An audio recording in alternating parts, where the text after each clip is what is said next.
नाल ज्ञान दे कर कोई हीला जुगती दा, अंत वेले जो बने वसीला मुक्ति दा, अंत वेले जो बने वसीला मुक्ति दा। तू सत अखंड जोत चैनल ते प्रोग्राम सुगड़ विचार देख रहे सारे ही ਸਰੋਤਿਆਂ ਨੂੰ ਸਤਿ ਸ੍ਰੀ ਅਕਾਲ। ਅੱਜ ਦੇ ਇਸ ਸੁਗੜ ਵਿਚਾਰ ਪ੍ਰੋਗਰਾਮ ਵਿੱਚ ਮੇਰੇ ਬੋਲਣ ਦਾ ਪਹਿਲੂ ਹੈ ਮੁਕਤੀ ਦਾ ਰਾਹ। ਅਧਿਆਤਮਿਕਤਾ ਦੀ ਸਮਝ ਰੂਹਾਨੀਅਤ ਦੇ ਰੂਹਾਨੀ ਬੋਲ ਬੋਲਦੇ ਹਨ ਕਿ ਇਹ ਸੰਸਾਰ ਕਰਮ ਦਾ ਲੋਕ ਹੈ ਤੇ ਇਸ ਕਰਮ ਦੇ ਲੋਕ ਵਿੱਚ ਰਹਿ ਕੇ ਕੀਤਾ ਕਰਮ ਕਿੱਥੋਂ ਤੱਕ ਤੇ ਕਿਸ ਤਰ੍ਹਾਂ ਸਾਡੇ ਨਾਲ ਭਾਵ ਕੇ ਸਾਡੇ ਬਾਰੇ ਬੋਲਦਾ ਹੈ। ਇਸ ਗੱਲ ਦਾ ਤਕਾਜ਼ਾ ਅਸੀਂ ਅੱਜ ਦੀ ਇਸ ਕਹਾਣੀ ਤੋਂ ਲਾਉਂਦੇ ਹਾਂ। ਕਹਿੰਦੇ ਹਨ ਕਿ ਇੱਕ ਰਾਜੇ ਦੇ ਸੁਪਨੇ ਵਿੱਚ ਹਰ ਰੋਜ਼ ਸੰਸਾਰ ਛੱਡ ਕੇ ਜਾ ਚੁੱਕੇ ਉਸਦੇ ਪਿਤਾ ਨੇ ਆਉਣਾ। ਕਾਫੀ ਦਿਨ ਜਦੋਂ ਸੁਪਨਿਆਂ ਦਾ ਇਹ ਸਿਲਸਿਲਾ ਇਸੇ ਤਰ੍ਹਾਂ ਚੱਲਦਾ ਰਿਹਾ ਤਾਂ ਰਾਜੇ ਨੇ ਇਸ ਗੱਲ ਦਾ ਵਿਚਾਰ ਆਪਣੇ ਵਜ਼ੀਰ ਨਾਲ ਕੀਤਾ। ਰਾਜੇ ਦਾ ਸੁਪਨਾ ਸੁਣ ਵਜ਼ੀਰ ਕਹਿੰਦਾ, ਰਾਜਨ, ਮੈਨੂੰ ਲੱਗਦਾ ਹੈ ਕਿ ਆਪ ਜੀ ਨੂੰ ਇਸ ਸੁਪਨੇ ਦਾ ਜ਼ਿਕਰ ਆਪਣੇ ਰਾਜ ਪੁਰੋਹਿਤਾਂ ਨਾਲ ਕਰਨਾ ਚਾਹੀਦਾ ਹੈ, ਕਿਉਂਕਿ ਉਹੀ ਤੁਹਾਨੂੰ ਤੁਹਾਡੇ ਇਸ ਸੁਪਨੇ ਦਾ ਕਾਰਨ ਦੱਸ ਸਕਦੇ ਹਨ। ਜਦੋਂ ਵਜ਼ੀਰ ਦੇ ਮਸ਼ਵਰੇ ਤੇ ਰਾਜੇ ਨੇ ਆਪਣੇ ਰਾਜ ਪੁਰੋਹਿਤਾਂ ਨਾਲ ਇਸ ਗੱਲ ਦਾ ਜ਼ਿਕਰ ਕੀਤਾ ਤਾਂ ਉਹ ਕਹਿੰਦੇ ਕਿ ਰਾਜਨ, ਲੱਗਦਾ ਹੈ ਕਿ ਤੁਹਾਡੇ ਪਿਤਾ ਦੀ ਆਤਮਾ ਨੂੰ ਸ਼ਾਂਤੀ ਨਹੀਂ ਮਿਲੀ, ਭਾਵ ਕਿ ਉਹਨਾਂ ਨੂੰ ਮੁਕਤੀ ਨਹੀਂ ਮਿਲੀ, ਇਸ ਲਈ ਉਹ ਬਾਰ-ਬਾਰ ਤੁਹਾਡੇ ਸੁਪਨੇ ਵਿੱਚ ਆਉਂਦੇ ਹਨ। ਰਾਜਾ ਇੰਨੀ ਗੱਲ ਸੁਣ ਕੇ ਪਰੇਸ਼ਾਨ ਹੋ ਗਿਆ ਤਾਂ ਰਾਜ ਪੁਰੋਹਿਤ ਕਹਿੰਦੇ ਕਿ ਤੁਹਾਨੂੰ ਆਪਣੇ ਪਿਤਾ ਦੀ ਆਤਮਿਕ ਸ਼ਾਂਤੀ ਲਈ, ਮੁਕਤੀ ਲਈ ਕਿਸੇ ਗਿਆਨਵਾਨ ਪੁਰਖ ਕੋਲੋਂ ਕੋਈ ਪੂਜਾ ਪਾਠ, ਦਾਨ ਪੁੰਨ, ਜੱਗ ਕਰਵਾਉਣਾ ਚਾਹੀਦਾ ਹੈ।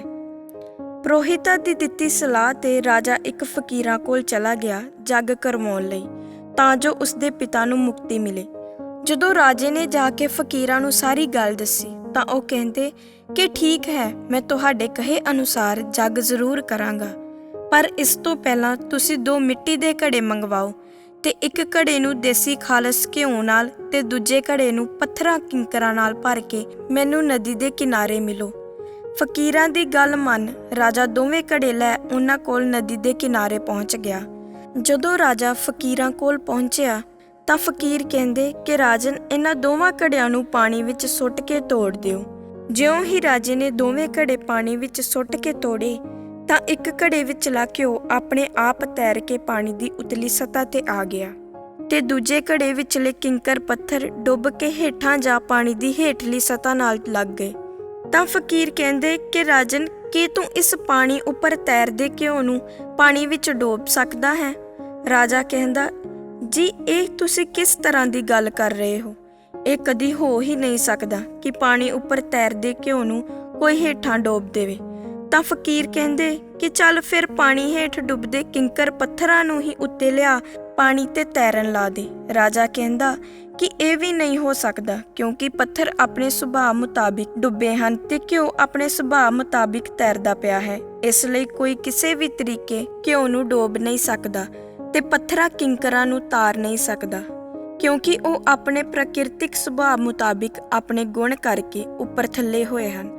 ਤਾਂ ਫਕੀਰ ਕਹਿੰਦੇ ਕਿ ਜੇ ਇੱਕ ਮਟੀਰੀਅਲ ਰੂਪ ਵਸਤੂ ਨੂੰ ਅਸੀਂ ਉਸਦੇ ਗੁਣ ਵਿਪਰੀਤ ਉੱਪਰ ਥੱਲੇ ਕਰਨ ਦੀ ਸ਼ਮਤਾ ਨਹੀਂ ਰੱਖਦੇ ਤਾਂ ਫਿਰ ਕਰਮ ਕਮਾ ਕੇ ਇਸ ਸੰਸਾਰ ਤੋਂ ਜਾ ਚੁੱਕੀ ਜੀਵ ਆਤਮਾ ਦੇ ਕਰਮ ਮੁਤਾਬਿਕ ਤੈਅ ਹੋਏ ਸੁਭਾਵਿਕ ਸਥਾਨ ਨੂੰ ਕਿਵੇਂ ਬਦਲ ਸਕਦੇ ਹਾਂ? ਜੇ ਸਾਡੇ ਵੱਡਿਆਂ ਨੇ ਆਪਣੇ ਜੀਵਨ ਵਿੱਚ ਅਵਗੁਣੀ ਕਾਰ ਕਮਾ ਅਵਗੁਣਾ ਰੂਪੀ ਪੱਥਰ ਕਿੰਕਰ ਇਕੱਠੇ ਕੀਤੇ ਹਨ ਤਾਂ ਸੁਭਾਵਿਕ ਹੈ ਕਿ ਉਹ ਆਪਣੇ ਇਕੱਠੇ ਕੀਤੇ ਪੱਥਰ ਕਿੰਕਰ ਰੂਪੀ ਅਵਗੁਣੀ ਕਰਮਾਂ ਦੇ ਭਾਰ ਨਾਲ ਡੁੱਬ ਜਾਣਗੇ। ਪਰ ਜੇ ਖਾਲਸ ਘਿਓ ਨੇ ਆਈ ਉਹਨਾਂ ਆਪਣੇ ਜੀਵਨ ਵਿੱਚ ਖਾਲਸ ਗੁਣ ਕਮਾਏ ਹਨ ਤਾਂ ਘਿਓ ਵਾਂਗ ਉੱਪਰ ਤੈਰਨ ਲੱਗ ਜਾਣਗੇ, ਭਾਵ ਕਿ ਜੋ ਕਰਮ ਉਹ ਜ਼ਿੰਦਗੀ ਵਿੱਚ ਕਮਾ ਕੇ ਗਏ ਹਨ ਉਸੇ ਮੁਤਾਬਿਕ ਹੀ ਉਹਨਾਂ ਦਾ ਅੱਗਾ ਤੈਅ ਹੋਵੇਗਾ, ਕਿਉਂਕਿ ਸਾਡੇ ਇੱਥੇ ਕਮਾਏ ਕਰਮ ਦੀ ਪਰਛਾਈ ਹੀ ਸਾਡਾ ਅਗਲਾ ਜੀਵਨ ਹੁੰਦਾ ਹੈ। ਇਸ ਲਈ ਜੇ ਅਸੀਂ ਇੱਥੇ ਇਸ ਸੰਸਾਰ ਵਿੱਚ ਰਹਿ ਕੇ ਚੰਗਾ ਨੇਕ ਕਰਮ ਨਹੀਂ ਕਮਾਉਂਦੇ ਤਾਂ ਭੁੱਲ ਜਾਈਏ ਕਿ ਮੌਤ ਉਪਰੰਤ ਸ਼ੁਰੂ ਹੋਣ ਵਾਲੇ ਅਗਲੇ ਜੀਵਨ ਵਿੱਚ ਸਾਨੂੰ ਕੁਝ ਚੰਗਾ ਤੇ ਸਕੂਨਮਈ ਮਿਲੇਗਾ।